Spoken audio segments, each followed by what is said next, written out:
It's a major victory for the people of Goa. Goans ने एक बार फिर से प्रूव कर दिया है that people's power prevails over any other force. After much protest, the Supreme Court has finally passed the order जिससे गोवा के मॉलम national park के 22,000 से ज्यादा पेड़ कटने से बच गए हैं। अरे कौन कहता है कि प्रोटेस्ट करने से कुछ नहीं होता? 2 साल पहले अराउंड इसी time in the middle of a lockdown national board for wild life ने गोवा में 3 प्रोजेक्ट्स को वाइल्ड लाइफ क्लियरेंस दे दी थी। रेलवे लाइन की डबल ट्रैकिंग, NH4 की 4 लेनिंग और Goa Tamnar power line project. ये तीनों प्रोजेक्ट भगवान महावीर वाइल्ड लाइफ सेंचुरी और मॉलम नेशनल पार्क के बीच में से निकलने थे, जो कि इको सेंसिटिव वेस्टर्न घाट्स का हिस्सा हैं। रेलवे का कुछ काम तो शुरू भी हो गया था। फिर क्या, हजारों की तादाद में गोवंस आधी रात को पीसफुल प्रोटेस्ट में रेल की पटरियों पर उतर आए in the middle of a pandemic. ये सेव मॉलम कैंपेन कई दिन तक चला, where they chanted, they sang, they danced, coming together as a community to save their forest. Protest का शोर पूरे देश में फैला। Even I covered it a couple of times in my videos. Environmentalists and NGO involved moved to the Supreme Court. तो court ने तीनों projects पर इंटरिम स्टे लगा दिया और एक central empowered committee CEC appoint कर दी टू एग्जामिन द 3 प्रपोजल्स जिन्हें वाइल्ड लाइफ क्लियरेंस मिल गई थी। CEC ने रेलवे लाइन की डबल ट्रैकिंग पर रिकमेंडेशन दिया कि इस प्रोजेक्ट को इमीडिएटली स्क्रैप कर दिया जाए, as the project would cause serious destruction of the fragile ecosystem of the Western Ghats। जबकि इस प्रोजेक्ट से इस रेलवे नेटवर्क की कैपेसिटी पर बिल्कुल ही मार्जिनल फर्क पड़ेगा।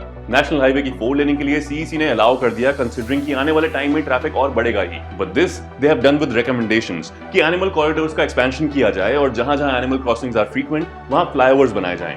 और अब तीसरा, गोवा तमनार के बीच 440 किलोवोल्ट की पावर लाइन बिछाने का प्रोजेक्ट, जिससे इस साल तक गोवा को 1192 मेगावाट बिजली पहुंचाने का प्लान है। उस पर CEC ने अपनी रिपोर्ट में रिकमेंड किया कि कुछ 11 किलोमीटर लंबे कॉरिडोर में हजारों पेड़ काटने की बजाय ये प्रपोज 440 किलोवोल्ट की लाइन एग्जिस्टिंग 220 किलोवोल्ट वाली लाइन के साथ बिछा दी जाए। सुप्रीम कोर्ट ने अभी जो अपना वर्डिक्ट सुनाया है वो इसी तीसरे प्रोजेक्ट पर है, where the court has accepted CEC's recommendation, saying कि इस ट्रांसमिशन लाइन के प्रोजेक्ट में एक भी पेड़ नहीं कटना चाहिए। And this is an excellent news for Goans and for the country, a much awaited win that everyone was eagerly waiting for.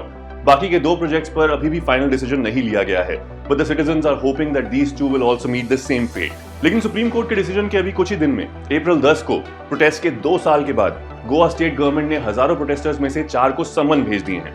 For what? For exercising their democratic rights to protest against environmental crimes. And it took them 2 years for that. और incidentally ये Goa election results के 1 महीने बाद ही हुआ है। सब वोटों का खेल है बाबू भैया। वैसे इलेक्शन में none of the parties discussed environmental issues in detail in their manifestos. Anyhow, Goans ने ये दिखा दिया है कि they will not just stand and watch the destruction of Goa, but will exercise full citizenship. Climate change or global warming is getting serious by the day.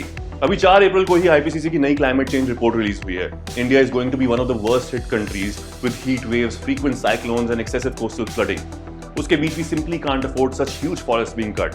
तो ऐसे में हम सब की रिस्पांसिबिलिटी बनती है as conscious citizens to practice our rights and duties to protect the environment by protesting peacefully. क्योंकि protest से क्या होता है? प्रोटेस्ट से चेंज आता है। Well done, Goa. Tell me in the comments below what you think about this, and like and share this video with as many people as possible.